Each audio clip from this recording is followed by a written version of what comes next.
हाल ही में आधार सेवाओं की जानकारी देने के लिए कौन सा शुभंकर लॉन्च किया गया है? ये शुभंकर का नाम है उदय।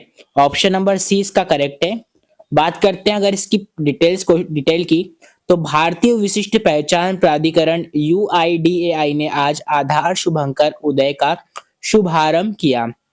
इलेक्ट्रॉनिकी और सूचना प्रौद्योगिकी मंत्रालय ने कहा है कि यह शुभंकर आधार से संबंधित जानकारी को अधिक सुलभ और लोगों के लिए सहज बनाने में सहायक होगा। तो यह है शुभंकर उदय। तो इसका आंसर हो जाएगा ऑप्शन नंबर सी, इसका करेक्ट हो जाएगा। नेक्स्ट क्वेश्चन है, हाल ही में डोनाल्ड ट्रंप ने कितने अंतरराष्ट्रीय संगठनों से हटने का आदेश दिया है? तो यह है 66 यानी कि 66। राष्ट्रपति डोनाल्ड ट्रंप ने कुल 66 अंतरराष्ट्रीय संगठनों से अमेरिका के हटने का आदेश दिया है। ट्रंप प्रशासन के अनुसार इन संगठनों की नीतियां अमेरिकी संप्रभुता, स्वतंत्रता और आर्थिक ताकत के खिलाफ है। अमेरिका फर्स्ट नीति के तहत सरकार ने तर्क दिया है कि ये संस्थाएं बेकार, कुप्रतिनिधित्व और भ्रष्ट हो चुकी है। जहां अमेरिकी करदाताओं का अरबों डॉलर बिना किसी ठोस लाभ के खर्च किया जा रहा था, विशेष रूप से जलवायु परिवर्तन, प्रवासन और सामाजिक समानता, जिसमें प्रशासन वोक एजेंडा कहता है। ये जुड़ी संस्थाओं को अमेरिकी हितों का विरोधी मानकर उन्हें प्राथमिकता से बाहर कर दिया गया है।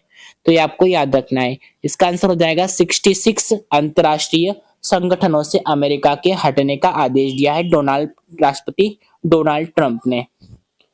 नेक्स्ट क्वेश्चन है, हाल ही में भारत सरकार ने 2026 अंत तक बाल विवाह की दर कितने प्रतिशत कम करने का लक्ष्य रखा है? तो ये क्या है? 10% कम करने का लक्ष्य रखा है। भारत सरकार ने बाल विवाह मुक्त भारत अभियान के तहत वर्ष 2026 तक बाल विवाह की दर को 10% तक कम करने और 2030 तक देश को बाल विवाह मुक्त बनाने का लक्ष्य रखा है, जिसके लिए महिला एवं बाल विकास मंत्रालय ने नवंबर 2024 से यह अभियान शुरू किया था।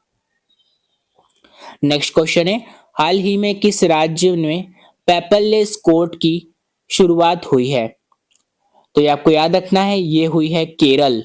ऑप्शन नंबर ए इसका करेक्ट हो जाएगा।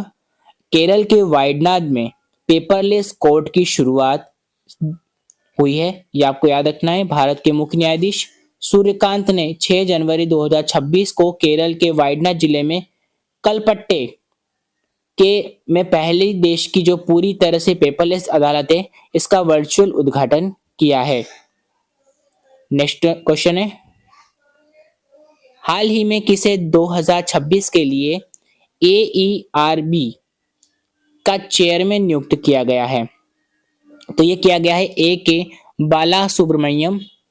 ये बाला सुब्रमण्यम जो है, ये 2026 के लिए AERB का चेयरमैन नियुक्त किया गया है। प्रधानमंत्री नरेंद्र मोदी की अध्यक्षता वाली कैबिनेट की नियुक्ति समिति ने 2026 के प्रतिष्ठित वैज्ञानिक A.K. बाला सुब्रमण्यम को परमाणु ऊर्जा नियामक बोर्ड का अध्यक्ष नियुक्त किया गया है। तो ये AERB का जो फुल फॉर्म हो जाएगा, ये हो जाएगा परमाणु ऊर्जा नियामक बोर्ड।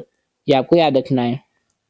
नेक्स्ट क्वेश्चन है, हाल ही में ICJS inter operable criminal justice system 2.0 ranking में किस इस राज्य की पुलिस ने देश में पहला स्थान हासिल किया है? तो ये क्या है? आपको याद रखना है, उत्तराखंड। ऑप्शन नंबर बी इसका करेक्ट हो जाएगा। उत्तराखंड इसका करेक्ट आंसर है। राष्ट्रीय अपराध रिकॉर्ड ब्यूरो NCRB द्वारा जारी नवीनतम inter operable criminal justice system ranking में उत्तराखंड पुलिस जो है वो 100 में से 93.46 का स्कोर प्राप्त कर उत्तराखंड जो है वो शीर्ष स्थान पर रही है। उस उत्तराखंड पुलिस, अगर हम बात करें दूसरे स्थान की, तो 93.41, ये इस स्कोर के साथ में हरियाणा जो है वो दूसरे स्थान पर रही है, हरियाणा की पुलिस। और असम की पुलिस जो है वो 93.16 स्कोर लाकर ये 3rd नंबर पर रही है। तो ये आपको याद रखना है। ऑप्शन नंबर 20 का उत्तराखंड हो जाएगा। फर्स्ट नंबर इनको मिला है, सेकंड नंबर हरियाणा और तीसरा नंबर असम को मिला है।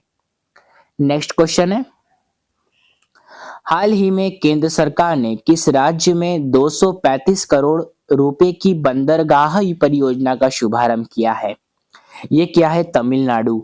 ऑप्शन नंबर सी इसका करेक्ट है। केंद्र सरकार ने हाल ही में तमिलनाडु राज्य में 235 करोड़ रुपए की बंदरगाह परियोजना का शुभारंभ किया है। तो इसका आंसर हो जाएगा ऑप्शन नंबर सी, तमिलनाडु। हाल ही में रशिया और किस देश ने फरवरी 2026 के लिए कैरेबियन सागर में संयुक्त नौसेना अभ्यास की घोषणा की है? तो ये की है रशिया और क्यूबा ने। अब क्यूबा इस ऑप्शन के अंदर नहीं है तो इसका आंसर हो जाएगा डी, इनमें से कोई नहीं। तो आपको याद रखना है इसका आंसर क्यूबा है। इन्होंने फरवरी 2026 के लिए कैरेबियन सागर में संयुक्त नौसेना अभ्यास की घोषणा की है। यह अभ्यास क्यूबा के हवाना बंदरगाह पर केंद्रित होंगे, जहां रूसी नौसेना के जहाज और एक परमाणु संचालित पनडुब्बी पहुंचने की उम्मीद है। यह कदम रशिया और क्यूबा के बीच मैत्रीपूर्ण संबंधों का हिस्सा है और यह क्षेत्र में रूसी नौसैनिक शक्ति प्रदर्शन है। इन अभ्यासों को अमेरिकी हस्तक्षेप और तेल टैंकरों पर कब्जा करने को लेकर अमेरिका और रूस के बीच बढ़ते तनाव के बीच देखा जा रहा है। यह अभ्यास 2019 के बाद कैरेबियन में रूस के पहले नौसैनिक अभ्यास होंगे। ये आपको याद रखना है। नेक्स्ट क्वेश्चन है, हाल ही में किस राज्य के नागौरी अश्वगंधा को जीआई टैग मिला है? तो यह है राजस्थान का नागौरी अश्वगंधा, इसे मिला है जीआई टैग। ये आपको याद रखना है। नेक्स्ट क्वेश्चन है, हाल ही में प्रवासी भारतीय दिवस कब मनाया गया है? प्रवासी भारतीय दिवस मनाया गया है 9 जनवरी को। ऑप्शन नंबर बी इसका करेक्ट है। आपको याद रखना है यह दिन जो है वो 9 जनवरी 1915 को यानी कि 1915 को महात्मा गांधी की दक्षिण अफ्रीका से भारत वापसी की याद में मनाया जाता है। इस दिन की शुरुआत 2003 में हुई थी और 18वां जो प्रवासी भारतीय दिवस है, ये सम्मेलन है, ये जनवरी 2025 में ओडिशा के भुवनेश्वर में आयोजित किया गया था और इसकी थीम जो थी वो थी विकसित भारत में प्रवासी भारतीयों का योगदान। तो ये आपको याद रखना है, ये हर साल मनाया जाता है 9 जनवरी को।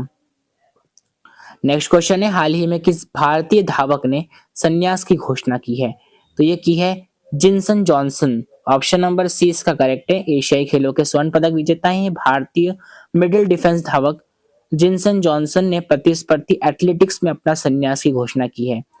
जिनसन जॉनसन ने नाम पुरुष की 1500 मीटर दौड़ का वर्तमान राष्ट्रीय रिकॉर्ड है जो उन्होंने 2019 में बर्लिन में बनाया था।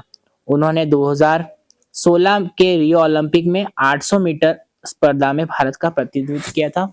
ये भी आपको याद रखना है। इनका नाम है Jinson Johnson. Option number C इसका करेक्ट हो जाएगा। ये भारतीय धावक ने इन्होंने संन्यास की घोषणा की है।